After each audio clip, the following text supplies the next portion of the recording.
Hello friends, कैसे हैं आप सभी लोग। मैं हूं आपका होस्ट एंड दोस्त रचित बाजपेयी और आप देख रहे हैं फिजिक्स एंड मैथ्स बाय रचित बाजपेयी। तो फ्रेंड्स, कल हम लोगों ने क्लास 12 फिजिक्स में जितने भी न्यूमेरिकल्स हो सकते थे कूलॉम्स लॉ के, वो सारे डिस्कस कर लिए थे और आज हम उसके आगे चलेंगे। ओके फ्रेंड्स, तो उससे पहले please like, share and subscribe my channel physics and maths by रचित बाजपेयी। ओके फ्रेंड्स, वीडियो को स्टार्ट करते हैं। देखिए, आज का जो हमारा टॉपिक है वो होगा comparing electrostatics and gravitational force. देखिए, 11th में हम लोग ग्रेविटेशनल फोर्स से फैमिलियर थे और अभी अभी हम लोग इलेक्ट्रोस्टैटिक फोर्स से फैमिलियर हुए हैं। यानी कि क्लास 11th में हम लोगों ने गुरुत्वाकर्षण बल के बारे में जाना था और आज अभी या अब तक हमने स्थिर वैद्युत बल के बारे में जाना है। तो आज उनके बीच की जो सिमिलरिटीज हैं, ये समानता हैं, जो डिसिमिलरिटीज हैं यानी कि भिन्नता हैं, वो सारी चीजें हम लोग डिस्कस करेंगे। ओके फ्रेंड्स, तो रेडी हैं आप सब लोग? चलिए स्टार्ट करते हैं। देखिए, electrostatic force versus gravitational force, इसमें बहुत सी चीजें मैं आपको पहले बता भी चुका हूं, लेकिन आज एक बार हम लोग फिर से डिस्कस करेंगे इस टॉपिक को। Electrostatic force versus gravitational force. देखिए, electrostatic force is the force of attraction और रिपल्सन। जो इलेक्ट्रोस्टैटिक फोर्स होता है, यह ऐसा फोर्स होता है जो अट्रैक्शन और रिपल्शन दोनों प्रॉपर्टीज शो करता है between two charges at rest, दो चार्जेस के बीच जो रेस्ट पे होते हैं।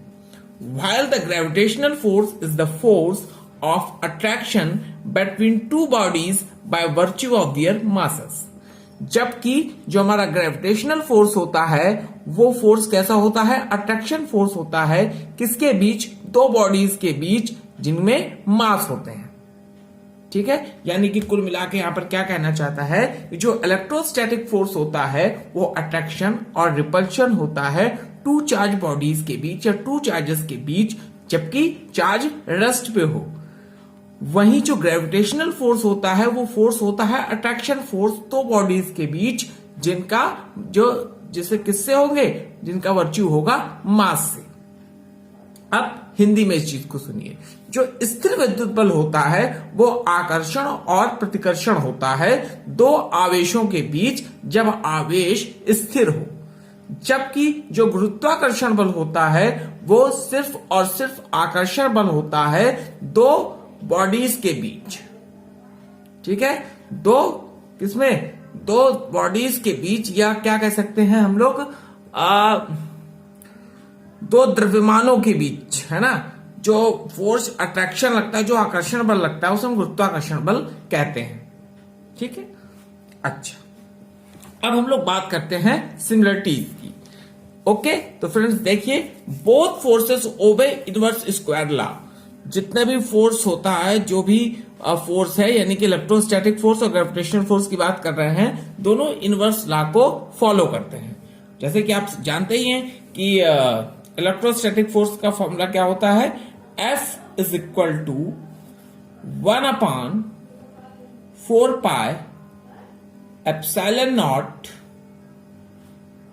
Q1 Q2 upon R square. ठीक है, वहीं जो ग्रेविटेशनल फोर्स होता है, वहीं जो ग्रेविटेशनल फोर्स होता है वो होता है G m1 m2 upon R square. Okay, यहां पे हम -G इसलिए लगाते हैं क्योंकि जो ग्रेविटेशनल फोर्स होता है वो हमेशा अट्रैक्शन होता है। ठीक है, आगे चलते हैं। Both forces are proportional to product of masses और चार्जेस। जो दोनों फोर्स होते हैं वो प्रोपोर्शनल होते हैं प्रोडक्ट ऑफ मास के और चार्ज के। अगर हम ग्रेविटेशनल फोर्स की बात करें तो ग्रेविटेशनल फोर्स मास के प्रोपोर्शनल होता है, मास के प्रोडक्ट के प्रोपोर्शनल होता है, या द्रव्यमानों के गुणनफल के समानुपाती होता है हिंदी में। ठीक है, देखिए ये जो ग्रेविटेशनल फोर्स है यानी गुरुत्वाकर्षण बल है, ये प्रोपोर्शनल है किसके, m1 m2 के। ये तो भाई ग्रेविटेशनल कांस्टेंट है ना, ठीक है, m1 और m2 के, बोलिए भाई, ठीक है। और दूसरी चीज यहां पर देखिए, जो ये इलेक्ट्रोस्टैटिक फोर्स है, इलेक्ट्रोस्टैटिक फोर्स है, ये देखिए चार्जेस के प्रोडक्ट के प्रोपोर्शनल है, ये कांस्टेंट है, ओके। अगला देखिए, बोथ आर सेंट्रल फोर्सेस, दोनों बल कैसे होते हैं, सेंट्रल फोर्सेस होते हैं, यानी कि दोनों फोर्स कहते होते हैं सेंट्रल फोर्सेस होते हैं, अर्थात दोनों बल केंद्रीय बल होते हैं। That is they act along the line joining, ये किस पे एक्ट करते हैं, लाइन ज्वाइनिंग पर, the centres of the two bodies, जो टू बॉडीज के सेंटर होते हैं उनकी जो लाइन ज्वाइनिंग होती है उन पर ही ये डिपेंड करते हैं, उन पर ही ये एक्ट करते हैं, ठीक है। बोथ आर कंजर्वेटिव फोर्सेस, ये दोनों बल कैसे बल होते हैं, कंजर्वेटिव फोर्सेस होते हैं, यानी कि संरक्षी बल होते हैं। That is the work done against these forces does not depend upon the path followed, यानी कि क्या मतलब हुआ कि जो वर्क डन होता है ना against this work, against these forces, in forces के जो अगेंस्ट वर्क डन किया जाता है वो फॉलो नहीं करता, या वो डिपेंड नहीं करता कि किस पथ को ये फोर्स फॉलो कर रहे हैं, ठीक है। Both forces can operate in vacuum, दोनों फोर्स यानी कि हमारे इलेक्ट्रोस्टैटिक फोर्स और ग्रेविटेशनल फोर्स, दोनों फोर्स ऑपरेट हो सकते हैं वैक्यूम में, ठीक है फ्रेंड्स। तो ये थी सिमिलरिटीज, ठीक है, देख लीजिए आप लोग एक बार। अगर आप इसको लिखना चाहते हैं, नोट करना चाहते हैं तो आप स्क्रीनशॉट भी ले सकते हैं।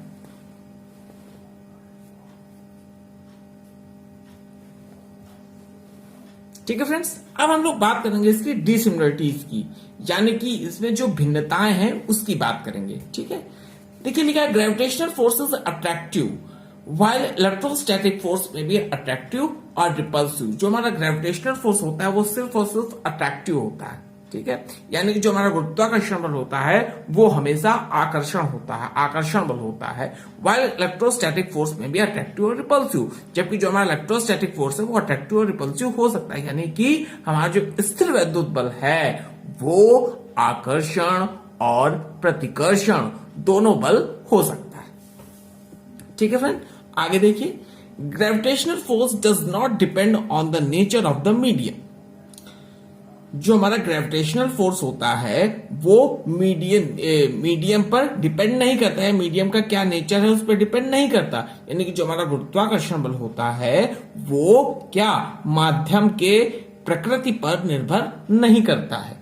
While electrostatic force depend on the nature of the medium, जबकि जो हमारा इलेक्ट्रोस्टैटिक फोर्स है ये मीडियम के नेचर पर डिपेंड करता है, यानी कि जो हमारा स्थिर वैद्युत बल है ये मीडियम की प्रकृति पर निर्भर करता है बिटवीन द टू चार्जेस, दो चार्जेस के बीच पे लगता है ना ये बल, तो ये क्या करता है माध्यम की प्रकृति पर निर्भर करता है, यानी कि जो हमारा इलेक्ट्रोस्टैटिक फोर्स है वो डिपेंड करता है मीडियम के नेचर पर जो दो चार्जेस के बीच में लग रहे होते हैं।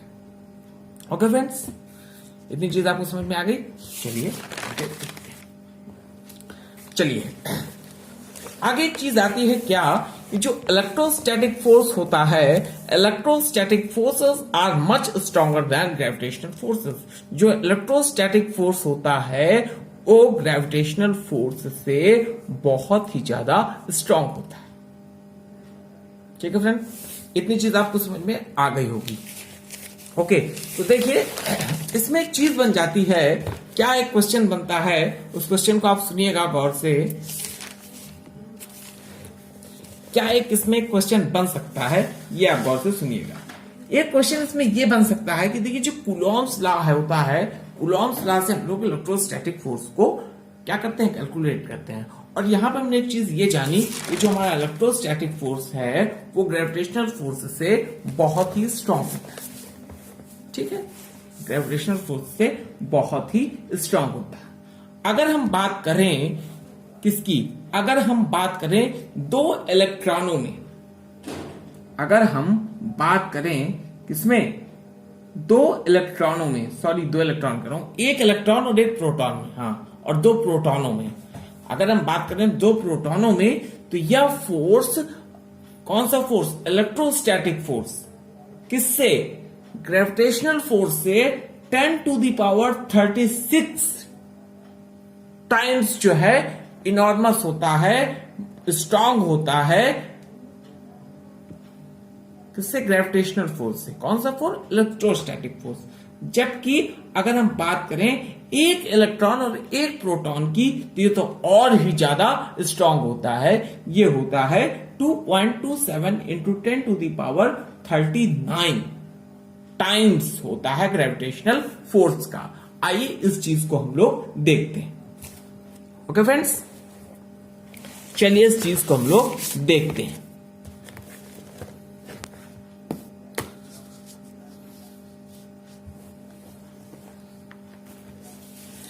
तो रेडी हैं आप लोग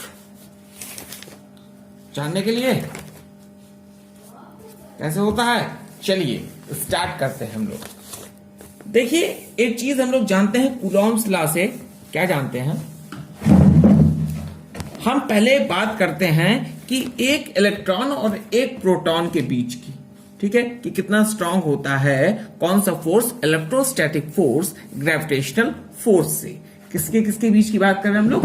एक इलेक्ट्रॉन की और एक प्रोटॉन की। हम लोग बात करेंगे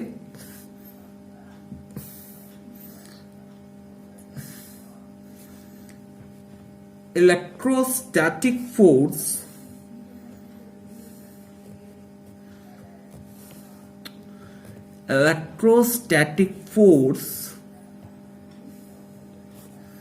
between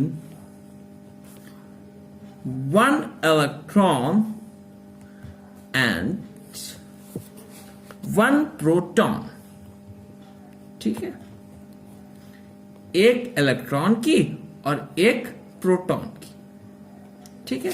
तो भाई कूलॉम्स लॉ हम जानते हैं। क्या जानते हैं? F is equal to 1/4πε0। हम इन दोनों को वैक्यूम पर मान रहे हैं। ओके, ठीक है। ये फोर्स कंजर्वेटिव फोर्स होते हैं, यानी कि ये फोर्स लाइन ज्वाइनिंग पर एक्ट करेंगे। जो इनके बीच में लाइन होंगी, जैसे हमने मान लिया ये एक इलेक्ट्रॉन है और ये एक प्रोटॉन है, तो ये फोर्स इन्हीं के बीच पे वर्क करेगा, ठीक है।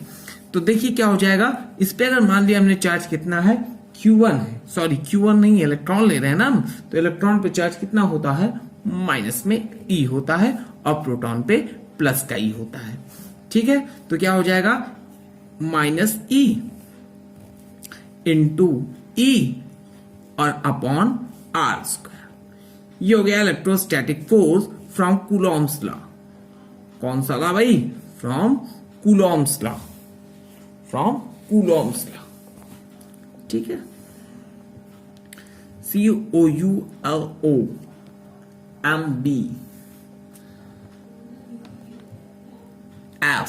Law, from Coulomb's law.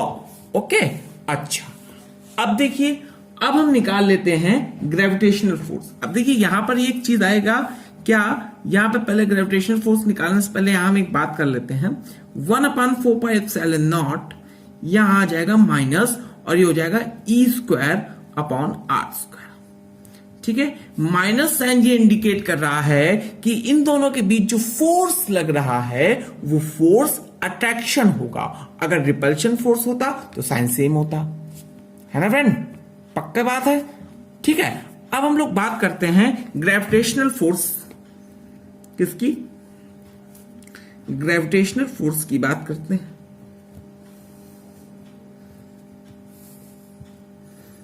Gravitational force between one electron and one proton, ठीक है। तो देखिए ये इलेक्ट्रॉन है, ये इलेक्ट्रॉन है, ये प्रोटॉन है, इनके बीच भी ग्रेविटेशनल फोर्स वर्क करता है। तो वो हो जाएगा क्या, यहाँ पे हम लिख लें इलेक्ट्रोस्टैटिक्स के लिए Fe कर लें, इसको कर लें हम Fg, तो ये हो जाएगा देखिए -G। क्यों? क्योंकि इनके बीच फोर्स हमेशा अट्रैक्टिव ही होता है, ठीक है। यहां पर क्या हो जाएगा, बोलिए भाई, यहां पर हो जाएगा क्या, mp प्रोटॉन के लिए, या me इंटू mp ये ले लीजिए, इलेक्ट्रॉन का और प्रोटॉन का, ठीक है, अपॉन r², ठीक है। ये वो इक्वेशन सेकंड और दिस इज इक्वेशन फर्स्ट। तो हम लोग क्या करेंगे कि equation first by equation second कर देते हैं, ठीक है, equation first by equation second कर देते हैं। तो कर दें, बोलिए भाई, कर दें ना, चलिए करते हैं। तो यहां पर आ जाएगा Fe अपॉन Fg, ठीक है। देखिए ये साइन से ये साइन कट जाएगा, ठीक है। या तो एक काम करके, सॉरी, एक काम क्या करते हैं, इसको रखे रहते हैं, ये r² से ये r² कट जाएगा, कट जाएगा, बोलिए, कट जाएगा ना।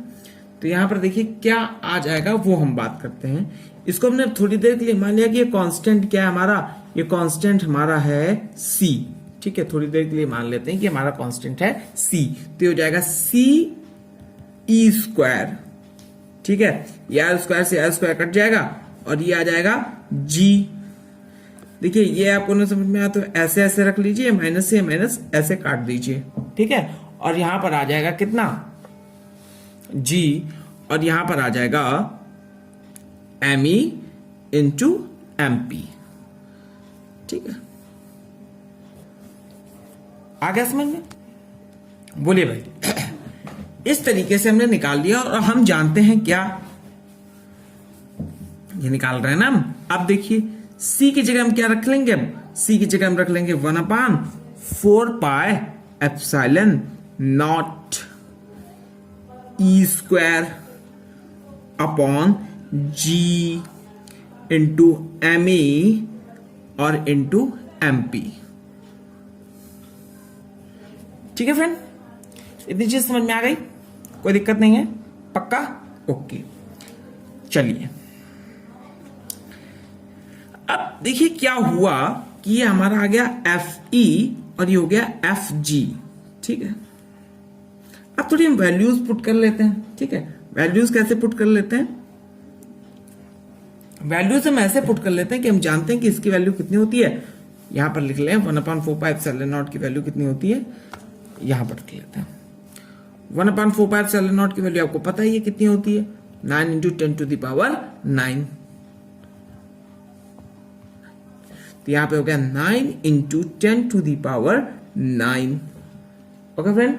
इसके बाद E की वैल्यू कितनी होती है, चार्ज ऑन इलेक्ट्रॉन और प्रोटॉन सेम ही होता है, बट पॉजिटिव और निगेटिव होता है, प्रोटॉन पे पॉजिटिव होता है, इलेक्ट्रॉन पे निगेटिव होता है।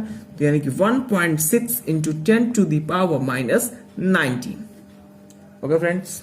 तो यहां पे आ जाएगा 1.6 इंटू 10⁻19 का स्क्वायर अपॉन जी की वैल्यू कितनी होती है, जी की वैल्यू आपको पता ही है 6.67 इंटू 10⁻11 न्यूटन मीटर स्क्वायर पर केजी स्क्वायर। यहां पर क्या होती है भाई, यहां पर हमने नहीं लिखी, न्यूटन मीटर स्क्वायर पर कूलम स्क्वायर, ठीक है।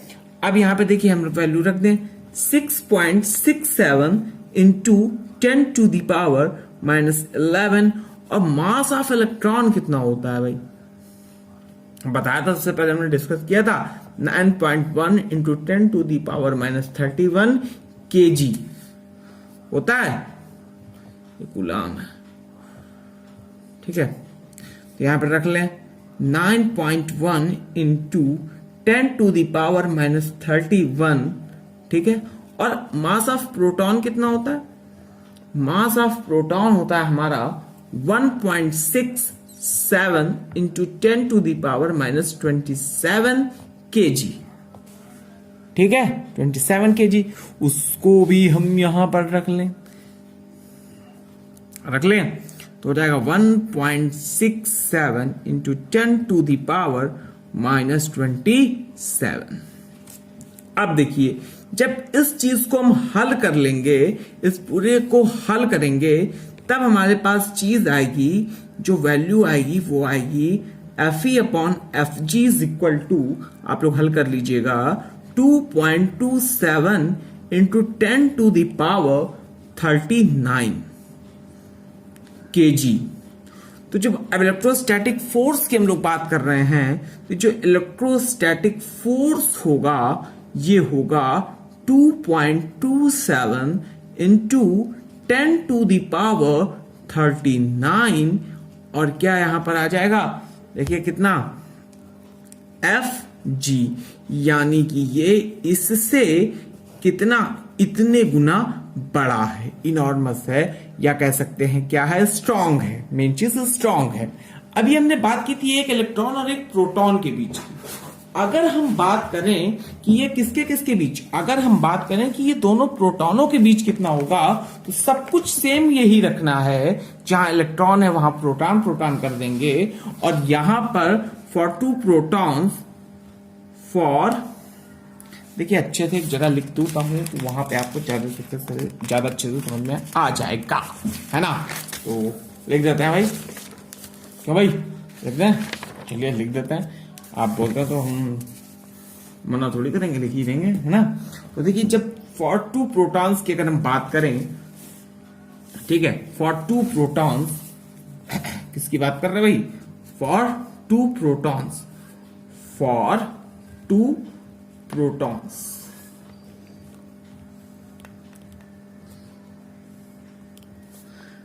फॉर टू प्रोटॉन्स के लिए जो फोर्स होता है, इलेक्ट्रोस्टैटिक फोर्स, वो होता है 1.24 इंटू 10 टू द पावर 36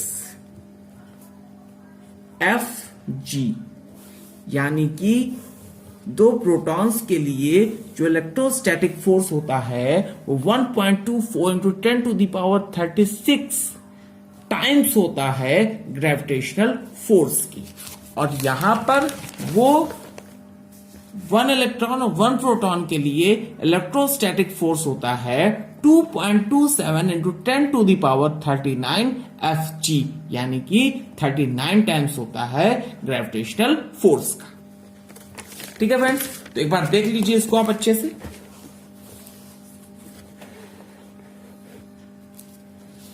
समझ में आ जाएगा। ठीक है,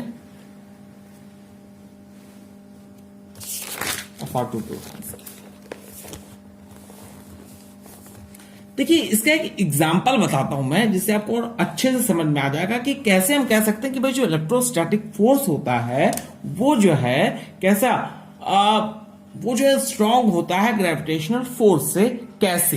तो देखिए क्या करते हैं, एक प्लास्टिक की कॉम ले लीजिए, कंघी ले लीजिए, ठीक है, प्लास्टिक कॉम ले लीजिए, और उसको क्या कीजिए कि हेयर पे पास करा दीजिए, हेयर पे रब कर दीजिए, और जब हेयर पे आप रब कर देंगे तो ये क्या करेगी, ये अट्रैक्ट करना शुरू कर देगी किसको, पीस ऑफ पेपर्स को, कागज के छोटे छोटे टुकड़ों। ठीक है, तो यानी कि यहां पर देखिए क्या हुआ है, आज मेरी जवान पता नहीं क्यों फिसल रही है, इलेक्ट्रोस्टैटिक फोर्स। ठीक है, ये क्या डेवलप करेगी, इलेक्ट्रोस्टैटिक फोर्स, दैट मीन्स स्थिर वैद्युत बल। ठीक है, तो ये क्या करेगी, स्थिर विद्युत बल किस पे लगाएगी, पीस ऑफ पेपर, कागज के टुकड़ों पर। ठीक है, तो जो देखिए इलेक्ट्रोस्टैटिक फोर्स हुआ किसके किसके बीच, कॉम के बीच और वो पीस ऑफ पेपर के बीच, वो फोर्स, वो इलेक्ट्रोस्टैटिक फोर्स जो ग्रेविटी एक्सर्ट करेगी पीस ऑफ पेपर पर, उससे बहुत ही ज्यादा होगा। ठीक है, बहुत ही ज्यादा होगा, बहुत ज्यादा। यानी कि अगर हम कागज के छोटे छोटे टुकड़ों को फेंकें जमीन पर, ग्रेविटेशनल फोर्स के अकॉर्डिंग करें, तो वो चीज उतनी जल्दी से नीचे नहीं गिर पाएंगे जितनी जल्दी से वो कॉम उस पीस ऑफ पेपर को अट्रैक्ट कर लेगी। ठीक है, तो यानी कि एक चीज आपको समझ में आई, एक चीज ये हुई यहां पर कि जो हमारा इलेक्ट्रोस्टैटिक फोर्स है वो इलेक्ट्रोस्टैटिक फोर्स ग्रेविटेशनल फोर्स से बहुत बड़ा है। देखिए हमने दिखाया था आपको कि अगर हम किसकी इलेक्ट्रॉन्स की बात करते हैं, किसकी, एक इलेक्ट्रॉन और एक प्रोटॉन्स की बात करते हैं ना, तो एक इलेक्ट्रॉन्स और एक प्रोटॉन्स के लिए बहुत ज्यादा होता है। ये कितना होता है, 10 टू द पावर 39 टाइम्स। यानी कि जो इलेक्ट्रोस्टैटिक फोर्स है वो 10 टू द पावर 39 टाइम्स है किसका? वो 10 टू द पावर 39 टाइम्स है ग्रेविटेशनल फोर्स का। मतलब आप कल्पना भी नहीं कर सकते, 10 टू द पावर 39 टाइम्स, बहुत ज्यादा।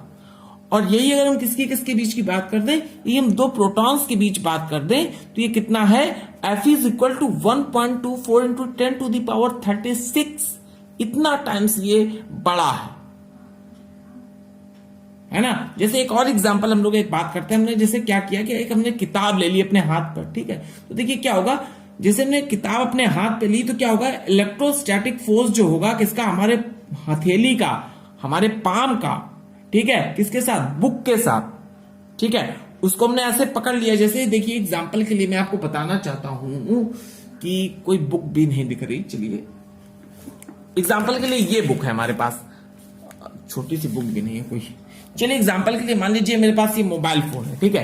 ये मोबाइल फोन एक मान लीजिए एक बुक है, ठीक है। तो इसको हमने यूं पकड़ा, ठीक है। तो हमारे साथ जो इसका इलेक्ट्रोस्टैटिक फोर्स है, अट्रैक्शन फोर्स है, ठीक है, वो किससे?